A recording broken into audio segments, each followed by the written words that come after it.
Cauliflower ఆకులతో ఎప్పుడైనా కూర చేసుకున్నారా? చాలా బాగుంటుంది, ట్రై చేయండి. కాలీఫ్లవర్ ఆకుల్ని చిన్న ముక్కలుగా కట్ చేసుకుని స్టీమ్ ద్వారా ఉడికించండి. దీన్ని ఒక మిక్సీ జార్లోకి తీసుకుని 2 పచ్చిమిరపకాయలు, కొన్ని జీడిపప్పు వేసుకొని మెత్తగా పేస్ట్ లాగా అయ్యేంత వరకు ఆడించండి. ఇప్పుడు ఒక పాన్లో నూనె వేసుకొని నూనె కాగాక కొన్ని ఆవాలు, జీలకర్ర, ఒక రెబ్బ కరివేపాకు, కొన్ని కట్ చేసుకున్న ఉల్లిపాయలు వేసుకోండి. ఉల్లిపాయలు కొద్దిగా వేగాక కట్ చేసుకున్న టమోటాలు వేసుకోండి.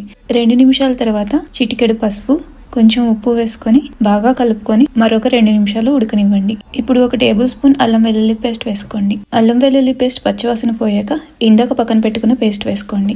మిక్సీ జార్లో కొద్దిగా వాటర్ పోసుకొని ఆ వాటర్ మళ్ళీ దీనిలో వేసుకోండి. ఇప్పుడు కూరని లో ఫ్లేమ్ మీద ఒక 5 నిమిషాలు ఉడికించండి. తర్వాత గరం మసాలా వేసి బాగా కలుపుకొని ఇంకొక 2 నిమిషాలు ఉంచండి. 2 నిమిషాల తర్వాత ఉడికించిన కాలీఫ్లవర్ వేసుకోండి. ముక్క నలగకుండా జాగ్రత్తగా తిప్పుకొని కొంచెం కారము, ఉప్పు వేసుకొని మళ్ళీ ఒక 2 నిమిషాలు ఉడకనివ్వండి. అంతేనండి, ఆరోగ్యకరమైన రుచికరమైన కర్రీ రెడీ. సబ్స్క్రైబ్ చేసుకోండి.